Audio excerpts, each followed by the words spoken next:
애플이 발칵 뒤집혔습니다. 100년 광학 산업의 문법이 종이 한 장보다 얇은 렌즈 앞에서 무너졌습니다. 단가 500만 원. 그게 이 렌즈의 시작이었습니다. 그런데 지금은 5,000원입니다. 0.1%에 불과합니다. 구글이 35억을 들고 그 기술을 만든 과학자를 찾아갔습니다. 거절당했습니다. 그것도 포항의 작은 실험실에서요. 그리고 바로 그 실험실에서 세계 최고 권위 학술지 네이처가 같은 호에 논문 2편을 동시에 실었습니다. 한국인 최초였습니다. 지금 노벨상이 이 실험실을 주목하고 있습니다. 그 충격적인 전말을 지금 공개합니다. 구독과 좋아요를 눌러주시면 한국의 위상이 널리 알려집니다. 한국 화이팅이라고 댓글을 남겨주세요. 제 이름은 마커스 헤일입니다. 애플 본사 카메라 하드웨어 전략부문 부사장으로 22년째 일하고 있습니다. 아이폰 카메라가 세상에 처음 나왔을 때부터 지금까지 렌즈를 어디서 가져오고 어떻게 설계할지를 결정하는 일이 제 업무였습니다. 어떤 특허를 사고 어떤 공급망을 끊고 어떤 기술에 수천억을 베팅할지 판단하는 자리였죠. 솔직히 말씀드리면 저는 그 22년 동안 한국을 광학기술의 주인공으로 생각해 본 적이 단 한 번도 없었습니다. 반도체는 인정합니다. 디스플레이도 훌륭하죠. 하지만 렌즈만큼은 아니었습니다. 렌즈는 우리가 설계하고 소니와 캐논이 만드는 것이었으니까요. 쿠퍼티노 본사 30층 제 사무실에서 창밖을 내다보면 실리콘밸리의 낮은 스카이라인이 펼쳐집니다. 그 풍경을 보며 저는 늘 확신했습니다. 세상의 기술 지도에서 중심은 이곳이고 나머지는 우리가 필요로 할 때 부품을 납품하는 주변부라고요. 한국도 그 주변부 중 하나였습니다. 좋은 부품을 만드는 나라, 우리가 설계한 것을 성실하게 구현해주는 나라, 딱 그 정도였어요. 그 생각이 바뀌기까지 저는 22년이 걸렸고 결정적인 계기는 한 장의 보고서였습니다. 2026년 3월 초였습니다. 아이폰 차세대 모델의 광학 공급망을 재편하는 작업을 맡았습니다. 임무는 단순했어요. 지금보다 더 얇고 더 선명하고 더 싸게 만들 방법을 찾아오라는 것이었습니다. 저는 공급망 팀에게 전 세계 광학기술 현황을 정리하라고 지시했습니다. 일본의 캐논, 소니, 독일의 자이스, 미국의 신생 스타트업들까지 전부 훑어보라고요. 사흘 뒤 두꺼운 보고서가 올라왔는데 그 마지막 페이지에 짧은 메모 하나가 붙어 있었습니다. 검토 요망 한국 포스텍 노준석 연구팀 네이처 동호 논문 2편 동시 게재 삼성전자 공동 연구 확인됨. 저는 그 메모를 보고 잠깐 멈칫했습니다. 네이처라는 단어 때문이었어요. 물리학자가 평생을 바쳐도 네이처의 논문 한 편 싣기가 하늘의 별 따기라는 건 저도 압니다. 그런데 한 호에 2편이라는 건 처음 들어보는 일이었거든요. 광학 분야도 아니고 메타물질이라는 다소 생소한 분야에서 한국 연구팀이 그걸 해냈다는 게 선뜻 믿기지 않았습니다. 저는 팀원에게 물었어요. 이게 카메라 렌즈랑 관계 있는 기술이야? 팀원이 답했습니다. 직접 연관됩니다. 스마트폰 카메라의 구조 자체를 바꿀 수도 있는 수준입니다. 저는 파일을 닫으며 말했어요. 일정 잡아봐. 형식적으로 만나는 거니까 반나절이면 충분해. 그게 제 첫 번째 판단 착오였습니다. 아니, 정확히 말하면 22년 동안 쌓아온 제 고정관념의 첫 번째 균열이었죠. 제가 그렇게 가볍게 잡은 그 미팅은 반나절이 아니라 사흘이 걸렸고 그 사흘 동안 저는 제가 광학에 대해 안다고 믿었던 거의 모든 것을 다시 써야 했습니다. 그리고 그 출발점에는 한 가지 사실이 있었습니다. 구글이 35억을 들고 찾아갔을 때 아무런 망설임 없이 거절한 그 과학자가 포항의 실험실에서 대체 무엇을 만들고 있었는지를 저는 그때까지 전혀 몰랐다는 사실이었습니다. 미팅 전날 밤 저는 자료를 훑었습니다. 노준석, 1981년생, 포항공과대학교 기계공학과 화학공학과 전자전기공학과 동시 교수, 서울대 기계공학과 졸업에 9년이 걸렸고 미국 UC 버클리에서 박사를 받았습니다. 로런스 버클리 국립연구소와 아르곤 국립연구소에서 경력을 쌓은 뒤 2014년 한국으로 돌아갔습니다. 그리고 2022년 구글이 연봉 300만 달러를 제안해냈지만 거절했습니다. 자료를 덮으며 저는 생각했어요. 돈보다 연구가 좋은 사람이구나. 순수한 학자 타입이겠지. 내일 미팅은 정말 형식적으로 끝나겠군. 그 판단도 틀렸습니다. 제 이름은 빅터 렌츠입니다. 소니에서 15년, 캐논에서 8년을 일했습니다. 광학 렌즈 설계가 제 평생의 업이었어요. 지금은 애플의 광학 자문위원으로 일하고 있습니다. 쿠퍼티노 본사에 제 자리가 있고 아이폰 카메라 로드맵의 핵심 결정에 제 의견이 반영됩니다. 저는 이 자리를 오랫동안 지켜왔고 앞으로도 지킬 자신이 있었습니다. 적어도 그날 포항행 비행기를 타기 전까지는요. 저는 트위드 재킷을 즐겨 입습니다. 일본에서 오래 살며 몸에 밴 습관이죠. 회의실에서 누군가 엉뚱한 주장을 꺼낼 때면 저는 재킷 단추를 한번 만지는 버릇이 있습니다. 그리고 이렇게 말하죠. 광학은 100년의 학문입니다. 그 한마디면 대부분의 논쟁은 정리됩니다. 소니와 캐논이 쌓아온 100년, 자이스가 쌓아온 170년, 렌즈의 세계는 그 역사가 곧 실력이었으니까요. 저는 그 역사를 몸으로 배운 사람입니다. 소니 오사카 연구소에서 처음 렌즈 설계를 시작했을 때 선배가 제 첫 시제품을 들여다보며 말했습니다. 렌즈는 유리를 깎는 게 아니야. 빛을 이해하는 거야. 그 말이 23년 동안 제 기준이었습니다.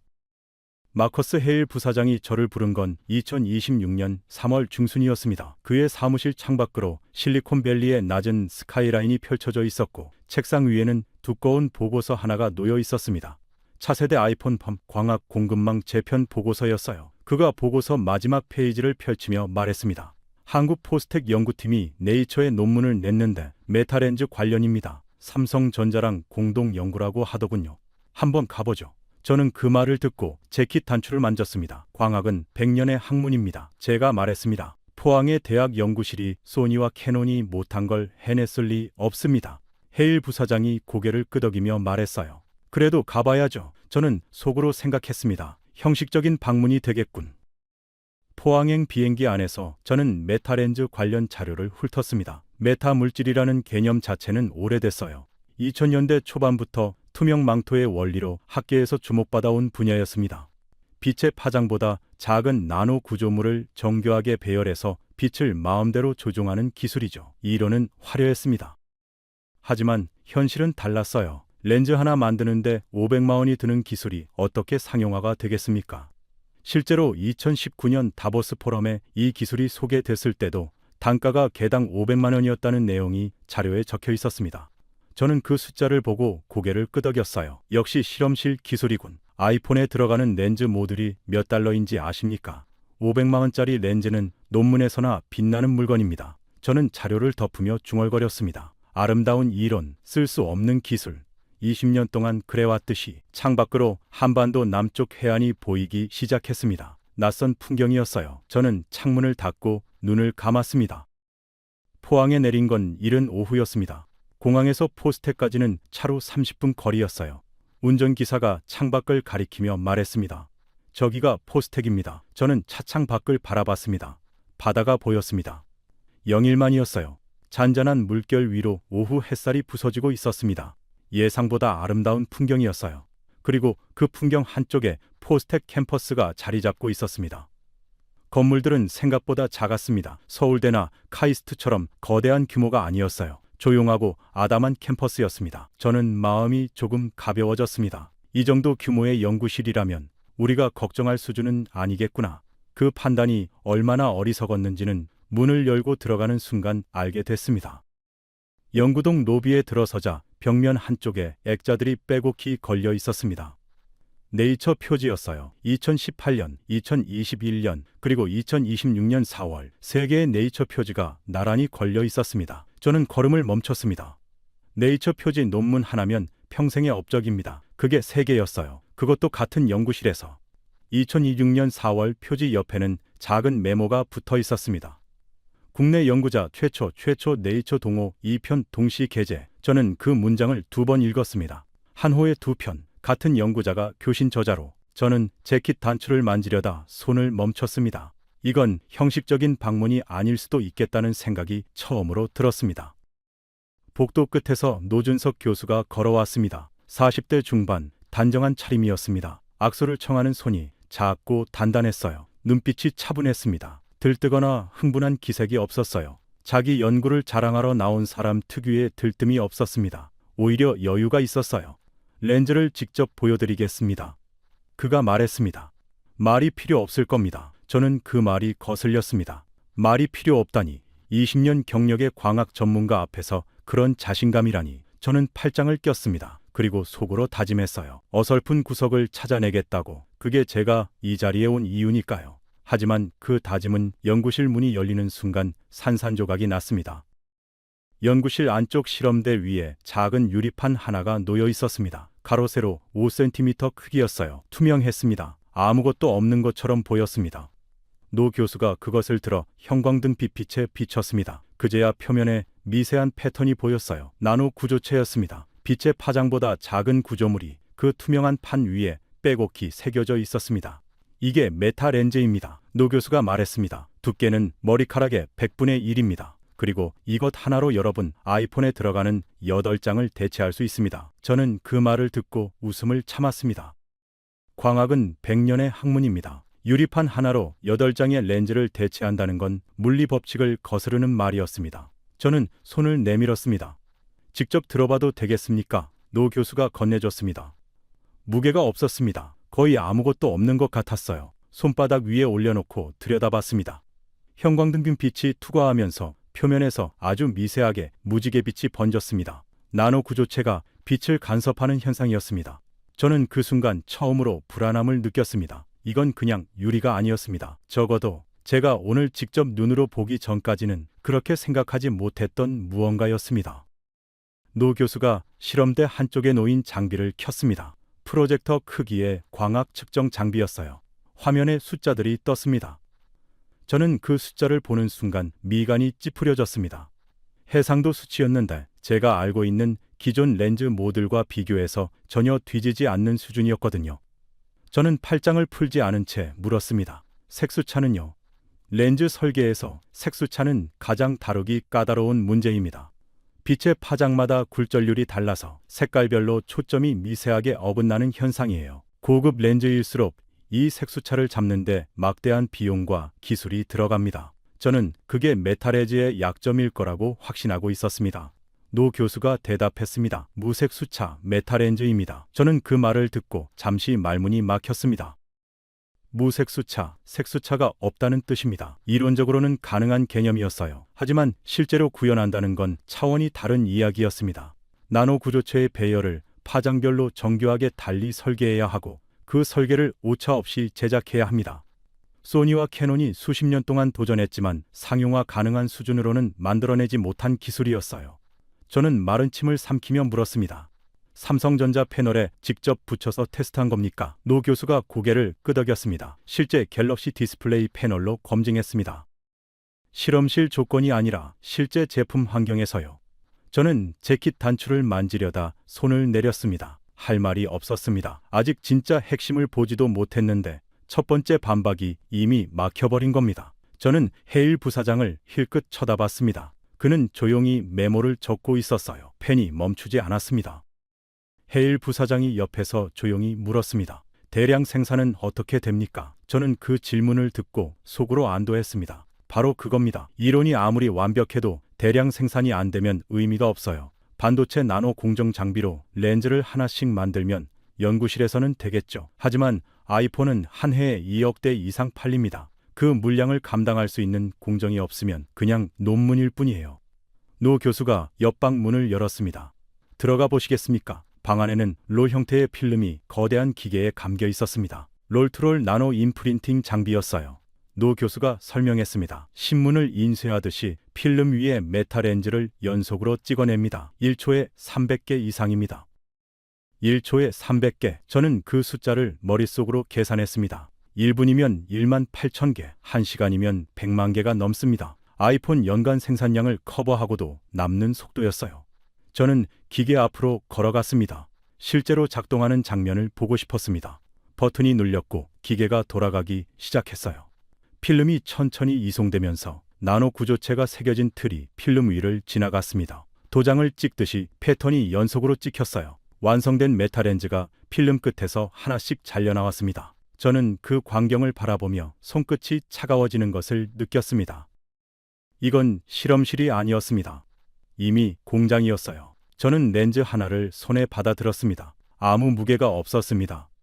이 얇은 것 하나가 아이폰 뒷면의 카메라 돌출부를 없애버린다는 게 실감이 나지 않았어요. 헤일 부사장이 제 옆에 서서 나지막하게 물었습니다. 단가는 얼마입니까? 노 교수가 답했습니다. 개당 5,000원 미만입니다. 저는 고개를 들어 노 교수를 바라봤습니다. 7년 전 다보스 포럼에서 500만 원이었던 렌즈가 지금은 5,000원이었습니다. 1분의 1이었어요. 헤일 부사장이 저를 돌아봤습니다. 그의 눈빛이 달라져 있었습니다. 빅터, 이게 가능한 겁니까? 저는 대답하지 않았습니다. 대답할 수 없었어요. 가능하다고 하면 저의 23년 판단이 흔들리는 것이고, 불가능하다고 하면 지금 눈앞에서 돌아가는 기계를 부정하는 것이었습니다. 저는 대신 다른 질문을 던졌습니다. 시야각은 어떻게 됩니까? 기존 무안경 3D 기술의 가장 큰 약점이 시야각이었거든요. 정면에서 15도 정도의 아주 좁은 각도에서만 3D로 보이고, 고개를 조금만 옆으로 돌리면 영상이 깨집니다. 여러 사람이 함께 볼 수 없는 구조였어요. 저는 그게 이 기술의 한계일 거라고 생각했습니다. 노 교수가 다시 실험실로 저를 안내했습니다. 화면 앞에 섰을 때 저는 아무 말도 할 수 없었습니다. 화면에서 3D 영상이 재생되고 있었습니다. 안경이 없었어요. 저는 천천히 옆으로 걸었습니다. 10도, 20도, 30도. 영상이 깨지지 않았습니다. 45도에서도 입체감이 유지됐어요. 저는 반대쪽으로 걸었습니다. 마찬가지였습니다. 노 교수가 말했습니다. 시야각 100도입니다. 기존 기술의 6배를 넘습니다. 저는 그 자리에 멈춰 섰습니다. 100도면 거실 소파 어디에 앉아도 3D 영상을 볼 수 있는 각도입니다. 온 가족이 함께 안경 없이 입체 영화를 보는 것이 가능한 수준이에요. 저는 화면 가까이 다가갔습니다. 손가락을 화면 앞에 내밀었어요. 입체 영상 속 물체가 손가락 앞으로 튀어나오는 것처럼 보였습니다. 눈을 감았다 떴습니다. 착각이 아니었어요. 1.5mm 두께의 렌즈 하나가 이 모든 것을 만들어내고 있었습니다. 옆에서 노 교수가 조용히 말했습니다. 두께가 거의 늘어나지 않습니다. 스마트폰에 붙여도 두께 차이를 느낄 수 없어요. 헤일 부사장이 저를 바라보고 있었습니다. 그의 입가에 아주 작은 웃음이 번졌습니다. 저는 그 웃음이 무슨 뜻인지 알았습니다. 광학은 100년의 학문이라고 했는데, 빅터, 그 100년이 지금 어디 있습니까? 저는 재킷 단추에 손을 가져갔습니다. 그런데 단추가 만져지지 않았습니다. 재킷이 아닌 빈 공기를 잡고 있었어요. 저는 그 순간 처음으로 인정했습니다. 이건 논문이 아닙니다. 이건 상품입니다. 머리카락보다 얇고 1초에 300개가 찍히고 개당 5,000원이며 시야각이 100도인 렌즈. 아이폰의 카메라 돌출부를 없애고 거실 TV를 3D 극장으로 바꾸고 VR 헤드셋을 콘택트 렌즈 수준으로 얇게 만들 수 있는 기술. 저는 소니 오사카 연구소에서 선배에게 들었던 말을 떠올렸습니다. 렌즈는 유리를 깎는 게 아니야. 빛을 이해하는 거야.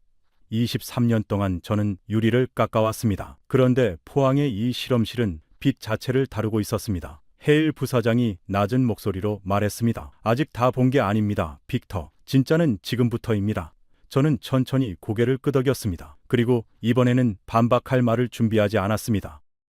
복도로 나왔을 때 시간이 오후 4시를 넘기고 있었습니다. 창밖으로 영일만의 빛이 기울어져 있었어요. 저는 헤일 부사장과 나란히 서서 잠시 말이 없었습니다. 둘 다 같은 생각을 하고 있다는 걸 알았어요. 저는 먼저 입을 열었습니다. 원천 기술 확인이 필요합니다. 삼성전자가 공동 연구에 참여했다는 게 마음에 걸렸거든요. 광학 기술의 핵심이 어디서 나온 건지 분명히 해야 했습니다. 삼성이 기반을 제공하고 포스텍이 응용만 한 거라면 이건 포스텍의 기술이 아니라 삼성의 기술일 수 있으니까요.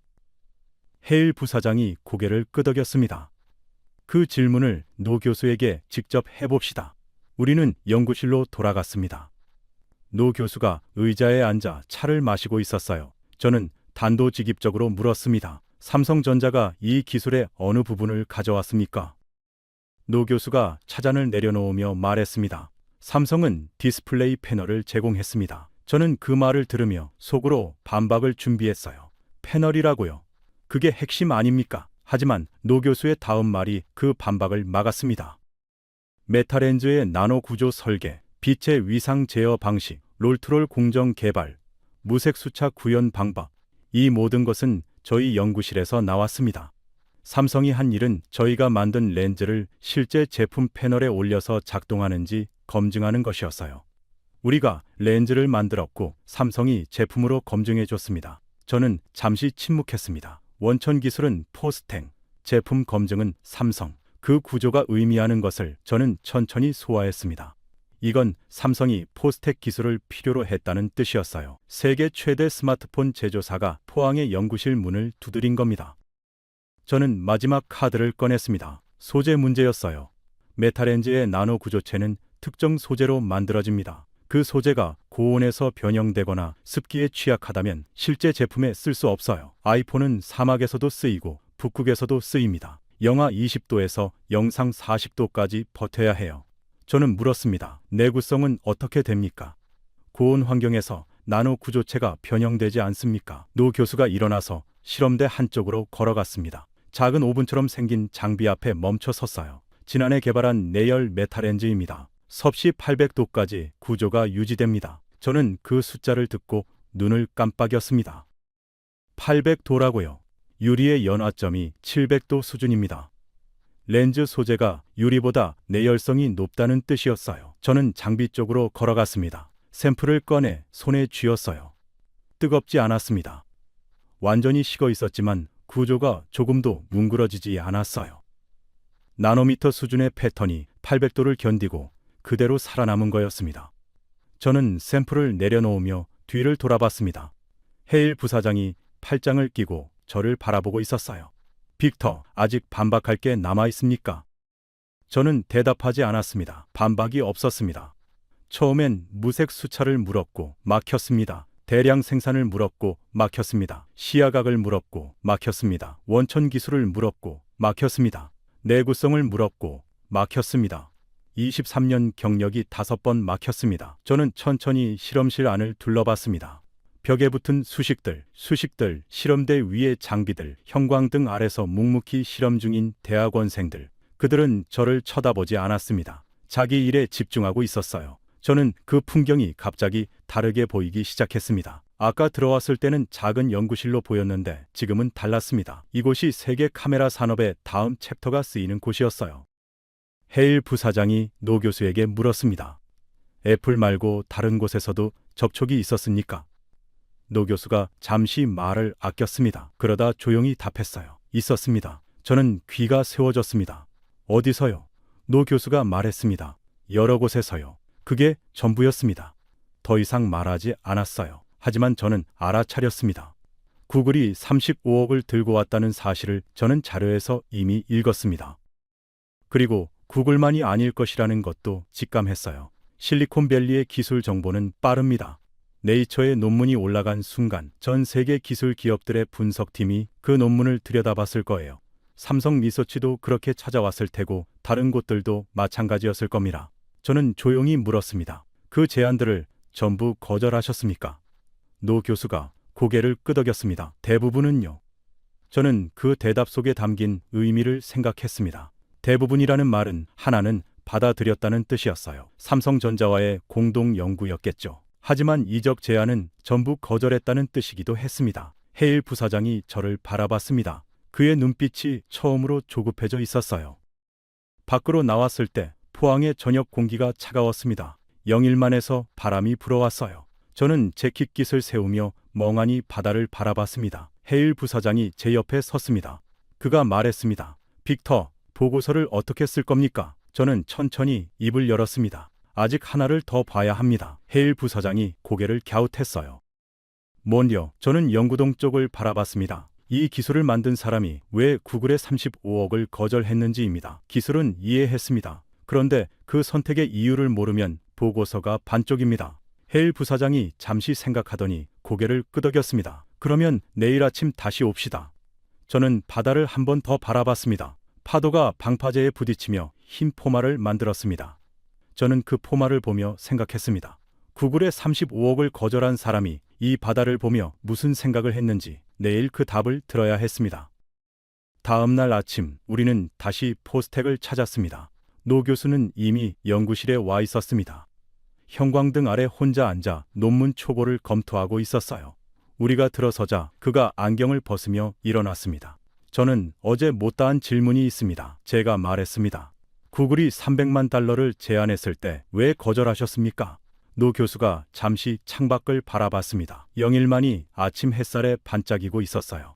그가 입을 열었습니다. 그 이야기를 하려면 먼저 이것부터 보여드려야 할 것 같군요. 그가 책상 서랍에서 낡은 사진 한 장을 꺼냈습니다. 저는 그 사진을 받아들었습니다. 그리고 사진 속 풍경을 보는 순간 지금까지의 모든 데이터보다 더 묵직한 무언가가 가슴으로 밀려들었습니다. 노 교수가 꺼낸 사진은 흑백이었습니다. 낡고 모서리가 달아 있었어요. 사진 속에는 허름한 실험실이 찍혀 있었습니다. 장비라고 부르기도 민망한 기계들이 좁은 공간에 빽빽이 들어차 있었고 그 한가운데 젊은 남자가 서 있었습니다. 작업복 차림이었어요. 눈빛만은 지금과 똑같았습니다. 차분하고 단단한 눈이었어요. 저는 사진을 들여다보다 물었습니다. 언제 찍은 겁니까? 노 교수가 답했습니다. 2014년입니다. 제가 포스텍에 처음 부임했을 때예요. 그때 저한테 있던 장비의 전부입니다. 저는 사진 속 기계들을 다시 들여다봤습니다. 낡고 작은 기계들이었어요. 지금 연구실의 최신 장비들과는 비교가 안 됐습니다. 미국 로런스 버클리 국립연구소에서 세계 최고의 장비들을 쓰다가 이 사진 속 환경으로 돌아온 겁니다. 저는 그 선택이 어떤 것이었는지 처음으로 실감했습니다. 저는 사진과 지금의 연구실을 번갈아 봤습니다. 12년이었어요. 저 사진 속 풍경에서 네이처 표지 논문 3편, 세계 최초 무색수차 메타렌즈, 1초에 300개 대량 생산 공정까지 12년이라는 시간이 갑자기 실감났습니다. 노 교수가 서랍에서 또 하나를 꺼냈습니다. 이번엔 문서였어요. 영문으로 빼곡히 채워진 A4 2장짜리였습니다. 저는 눈으로 훑었습니다. 구글 로고가 상단에 박혀 있었어요. 날짜는 2022년이었습니다. 저는 그 문서가 무엇인지 단번에 알아봤습니다. 스카웃 제안서였어요. 연봉 $300만, 연구비 전액 지원, 원하는 인력 채용 보장, 실리콘밸리 최고급 연구시설 제공. 저는 문서를 내려놓으며 말했습니다. 이걸 거절하셨군요. 노 교수가 고개를 끄덕였습니다. 저는 물었습니다. 왜입니까? 노 교수가 잠시 창밖을 바라봤습니다. 영일만 위로 아침 햇살이 퍼지고 있었어요. 그가 천천히 입을 열었습니다. 이 기술이 실리콘밸리에서 완성되면 한국의 기술입니까? 노 교수가 되물었습니다. 저는 대답하지 않았습니다. 그가 계속했습니다. 저는 미국에서 박사를 받고 로런스 버클리 연구소에서 일했습니다. 그곳에서도 좋은 제안이 있었어요. 2014년에 한국으로 돌아올 때 주변에서 다들 말렸습니다. 왜 좋은 환경을 두고 포항 같은 곳으로 가느냐고요. 저는 그때도 같은 생각이었습니다. 이 기술이 대한민국에서 완성돼야 한다고. 메타물질 연구가 시작된 지 이제 20년이 지났습니다. 그리고 저는 앞으로의 5년에서 10년이 이 기술의 마지막 언덕을 넘느냐 마느냐를 결정하는 가장 중요한 시기라고 봅니다. 저는 그 언덕을 포항에서 넘고 싶습니다. 저는 그 말을 들으며 목이 잠기는 느낌이 들었습니다. 헤일 부사장이 조용히 물었습니다. 포항이어야 할 이유가 있습니까? 서울이 아니라 굳이 포항이어야 하는 이유가요. 노 교수가 희미하게 웃었습니다. 메타물질을 대표하는 나라와 지역이 대한민국 그리고 포항이었으면 좋겠습니다. 좋은 기술이 꼭 대도시에서만 나와야 한다고 생각하지 않아요. 그래야 지역에도 인재가 모이는 것 아닌 것 아닙니까? 저는 그 말을 들으며 뭔가 가슴 한쪽이 서늘해지는 것을 느꼈습니다. 저는 22년 동안 쿠퍼티노에서 일했습니다. 실리콘밸리라는 이름의 무게가 기술을 증명한다고 믿었어요. 좋은 기술은 좋은 환경에서 나온다고요. 그런데 지금 제 앞에 있는 사람은 정반대의 논리로 세계 최고의 기술을 만들어냈습니다. 좋은 환경이 아니어도 된다고, 포항이어도 된다고. 저는 창밖을 바라봤습니다. 영일만이 보였습니다. 이 바다를 바라보며 매일 아침 연구실에 출근하는 사람, 구글의 35억을 거절하고 이 풍경을 택한 사람. 저는 그 선택의 무게를 처음으로 제대로 가늠했습니다. 단순한 애국심이 아니었어요. 이 기술이 어디서 완성되느냐가 앞으로 수십 년의 산업 지형을 바꾼다는 걸 그는 알고 있었던 겁니다. 노 교수가 책상 위에 다른 서랍을 열었습니다. 그 안에서 낡은 노트 한 권이 나왔어요. 표지가 해져 있었고 페이지마다 빼곡히 수식이 적혀 있었습니다. 이게 뭡니까? 제가 물었어요. 2015년부터 쓴 실험 노트입니다. 노 교수가 답했습니다. 처음 5년은 거의 실패의 기록이에요. 저는 노트를 넘겨봤습니다.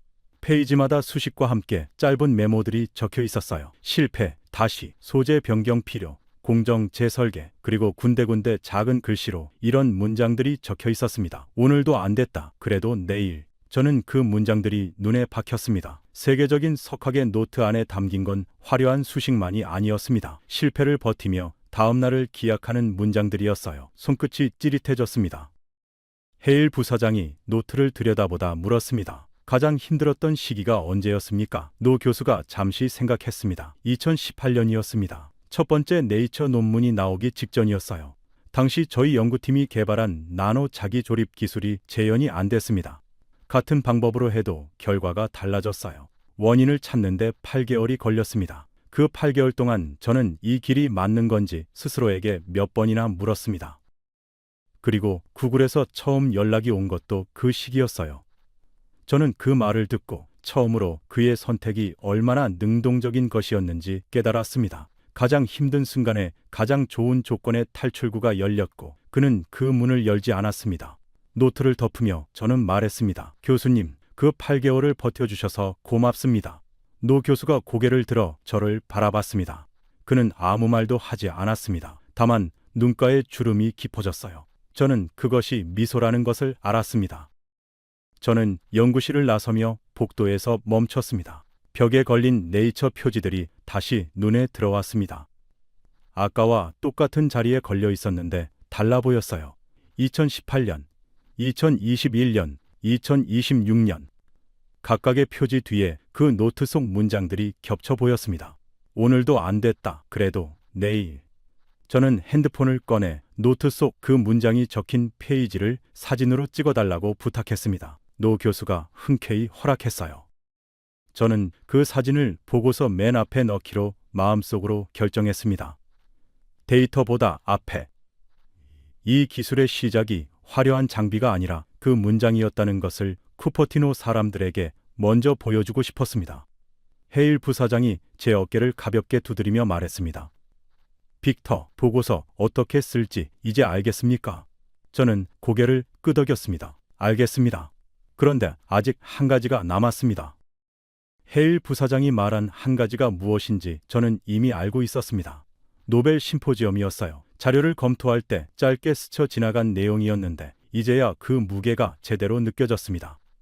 저는 노 교수에게 물었습니다. 올해 노벨 심포지엄 주제가 메타물질로 선정됐다고 들었습니다. 사실입니까? 노 교수가 고개를 끄덕였어요. 스웨덴에서 발표할 준비를 하고 있습니다. 저는 그 말의 의미를 천천히 소화했습니다. 노벨 심포지엄은 아무나 가는 자리가 아닙니다. 노벨 재단이 직접 주관하고 전 세계 해당 분야 최정상 석학들만 초청받는 비공개 학술 회의예요. 그리고 그 심포지엄에서 다뤄지는 주제가 앞으로 노벨상이 어느 방향으로 갈지를 가늠하는 지표가 됩니다. 저는 순간 숨이 멎는 기분이었습니다. 실리콘밸리에서 반도체를 이야기할 때, 디스플레이를 이야기할 때 한국은 늘 따라오는 나라였습니다. 기술을 받아서 잘 만드는 나라. 그런데 지금 저는 노벨 재단이 주목하는 기술을 가진 한국인 과학자 앞에 서 있었습니다. 그것도 포항에서요. 헤일 부사장이 낮은 목소리로 말했습니다. 그러면 이 기술이 노벨상 후보라는 뜻입니까? 노 교수가 담담하게 답했습니다. 학계에서 그렇게 보고 있는 것 같습니다. 전을 감았다 떴습니다. 노벨상이 이 포항의 실험실을 주목하고 있었습니다. 저는 헤일 부사장에게 잠깐 자리를 비켜달라고 했습니다. 할 말이 있었어요. 헤일 부사장이 복도로 나갔습니다. 저는 노 교수와 단둘이 남았습니다. 창밖으로 영일만이 보였어요. 저는 천천히 입을 열었습니다. 교수님, 저는 광학을 23년 했습니다. 소니에서, 캐논에서, 그리고 애플에서요. 그 시간 동안 저는 한국의 광학 기술을 진지하게 생각해 본 적이 없었습니다. 솔직히 말씀드리면 포항에 오기 전날 밤에도 이건 형식적인 방문이 될 거라고 생각했어요. 노 교수가 아무 말 없이 저를 바라봤습니다. 저는 계속했습니다. 이틀 동안 제 반박이 5번 막혔습니다. 색수차, 대량 생산, 시야각, 원천기술, 내구성, 23년 경력이 5번 막혔어요. 저는 재킷 단추를 만지려다 멈췄습니다. 광학은 100년의 학문이라고 했는데 그 100년이 이 실험실 앞에서 처음으로 멈칫했습니다. 노 교수가 조용히 말했습니다. 렌츠 씨, 100년이 진 게 아닙니다. 저는 그 말에 고개를 들었습니다. 그가 계속했어요. 100년이 새로운 언어를 만난 겁니다. 메타렌즈는 기존 광학을 부정하는 기술이 아닙니다. 빛을 이해하는 방식이 하나 더 생긴 거예요. 소니와 캐논이 쌓아온 100년이 없었다면 우리가 무엇을 극복해야 하는지도 몰랐겠죠. 저는 그 말을 듣는 순간 가슴 한쪽이 이상하게 먹먹해졌습니다. 그는 저의 23년을 부정하지 않았습니다. 오히려 그 위에 다음 챕터를 얹어주었어요. 저는 잠시 말이 없었습니다. 회의실에서 누군가 엉뚱한 주장을 하면 재킷 단추를 만지며 광학은 100년의 학문입니다. 라고 했던 그 말이 떠올랐어요. 그 말을 수백 번 했습니다. 그런데 지금은 그 말을 꺼내야 할지 몰랐습니다. 꺼낸다면 무슨 의미가 되는 걸까요? 100년의 학문이 새로운 언어를 만났다면 그 새로운 언어를 처음 구사한 사람은 지금 제 앞에 앉아있는 이 사람이었습니다. 저는 잠시 후 물었습니다. 교수님은 이 기술이 언제 스마트폰에 들어갈 거라고 보십니까? 노 교수가 창밖을 바라보며 말했습니다. 5년에서 10년입니다. 마지막 언덕을 넘는 시간이요. 저는 그 말을 노트에 적었습니다. 5년에서 10년. 그 시간 안에 스마트폰의 카메라 돌출부가 사라집니다. 복도로 나오자 헤일 부사장이 창가에 기대어 서 있었습니다. 그가 저를 보며 물었습니다. 다 됐습니까? 저는 고개를 끄덕였어요. 헤일 부사장이 말했습니다. 빅터, 솔직하게 말해봐요. 이 기술 우리가 가져가야 합니까? 저는 그 질문에 잠시 생각했습니다. 가져간다는 것의 의미를 정확히 따져야 했으니까요. 배타적 계약을 맺어서 다른 기업이 못쓰게 하는 방식이라면 불가능합니다. 이미 삼성전자와 공동 연구가 진행 중이고 다른 기업들도 접촉했을 거예요. 그리고 무엇보다 이 기술의 주인은 포스텍 연구실입니다. 가져가는 게 아니라 함께 가야 합니다. 헤일 부사장이 고개를 끄덕였습니다. 그러면 보고서를 어떻게 씁니까? 저는 말했습니다. 차세대 아이폰 광학 공급망 재편, 한국 포스텍을 핵심 파트너로. 그게 정답입니다. 쿠퍼티노로 돌아오는 비행기 안에서 저는 보고서를 썼습니다. 14시간 비행 내내 손을 멈추지 않았어요. 첫 페이지에는 노 교수의 실험 노트에서 찍은 사진을 넣었습니다. 오늘도 안 됐다. 그래도 내도 내일. 그 문장이 맨 처음에 왔습니다. 데이터보다 앞에요.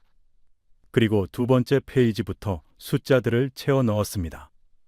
단가 5,000원, 대량 생산 초당 300개, 시야각 100도, 내열 800도, 무색 수차 구현, 네이처 동호 2편, 동시 게지, 노벨 심포지엄 초청. 숫자들이 줄을 이었어요. 저는 잠시 펜을 내려놓고 창밖을 바라봤습니다.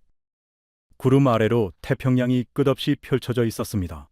저는 포항에서 보낸 이틀을 다시 떠올렸어요. 흑백 사진 속 허름한 실험실, 실패의 기록으로 빼곡한 노트, 영일만을 바라보며 구글에 35억을 거절했다는 사람, 그리고 재킷 단추를 만지려다 손을 멈춰야 했던 제 자신.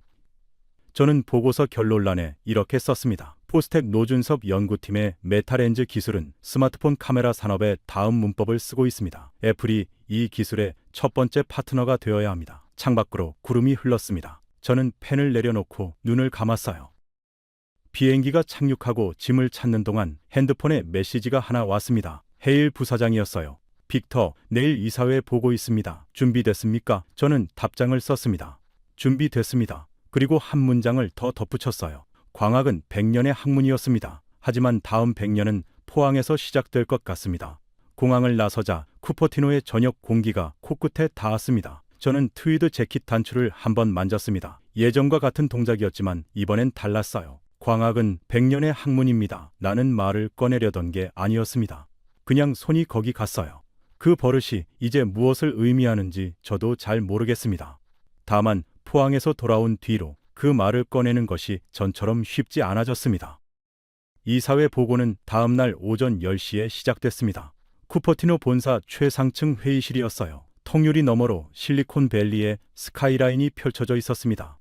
테이블 양쪽으로 12명의 임원이 앉아 있었어요. 저는 보고서를 펼쳤습니다. 첫 페이지에 그 문장부터 읽었습니다. 오늘도 안 됐다. 그래도 내일. 회의실이 조용해졌어요. 누군가 노트북 타이핑을 멈추는 소리가 들렸습니다. 저는 계속했습니다. 이 문장은 포스텍 노준석 교수의 12년 실험 노트에서 가져온 겁니다. 구글이 35억을 들고 찾아갔을 때 이 문장을 쓰던 사람이 거절했습니다. 그리고 지금 그 사람이 만든 렌즈 하나가 우리가 22년 동안 풀지 못한 문제의 답입니다. 회의실 안쪽에서 누군가 낮게 숨을 들이쉬는 소리가 났습니다. 헤일 부사장이 제 옆에 앉아 있었어요. 그가 제 보고서 첫 페이지를 다시 내려다보고 있었습니다. 저는 숫자들을 하나씩 제시했습니다. 단가 5,000원, 소니의 동급 렌즈 모델과 비교하면 몇 분의 1 수준이에요. 대량 생산 초당 300개, 아이폰 생산량을 커버하고 남는 속도입니다. 시야각 100도, 기존 무안경 3D 기술의 6배예요. 내열 800도, 유리의 연화점을 넘어서는 수치입니다. 무색 수차 구현. 소니와 캐논이 수십 년간 상용화 수준으로 만들어지지 못한 기술입니다. 네이처 동호, 띠편 동시 게재, 한국인 최초입니다. 노벨 심포지엄 2026 메타물질 주제 초청. 저는 숫자를 읽는 동안 회의실의 분위기가 달라지는 것을 느꼈습니다. 처음엔 팔짱을 끼고 있던 임원들이 하나둘 노트를 꺼냈어요.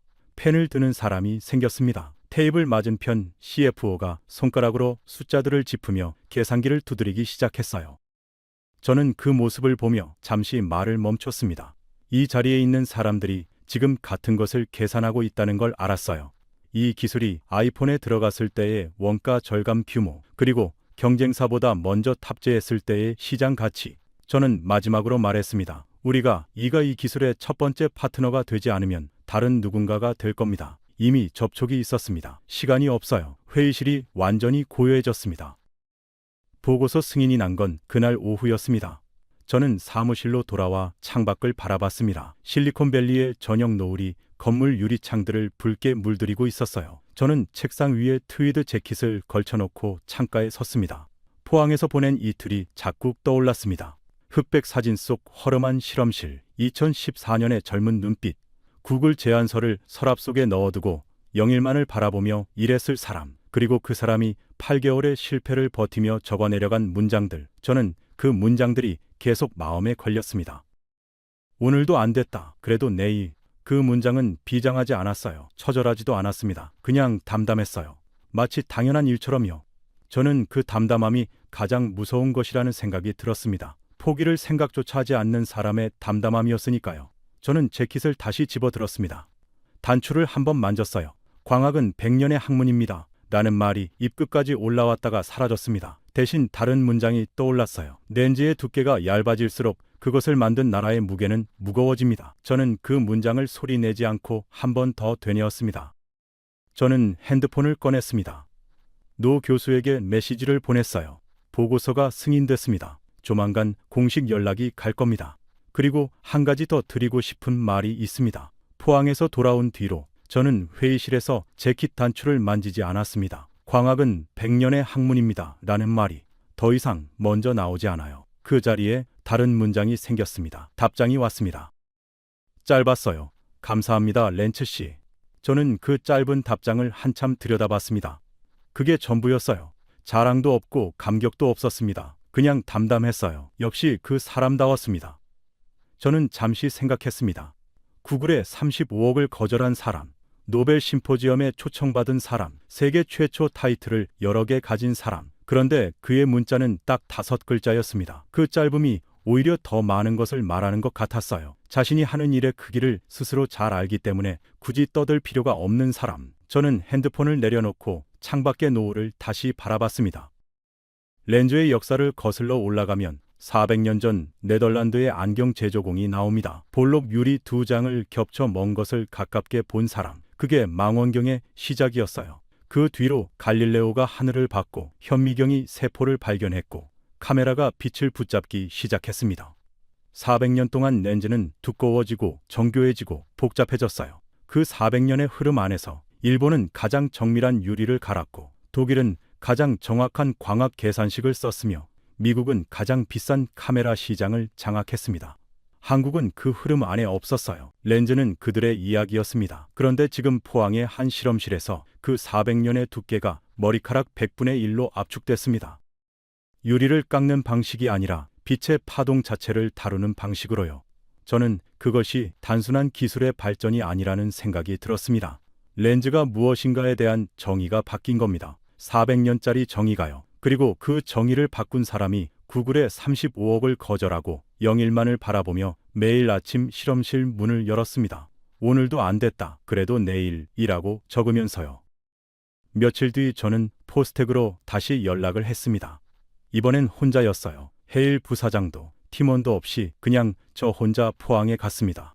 노 교수와 영구동 복도를 걸으며 저는 물었습니다. 교수님, 이 기술이 완성되는 날 어디서 그 소식을 듣고 싶습니까?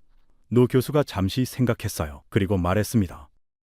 여기서요. 이 복도에서 학생들이 옆에 있는 이곳에서요.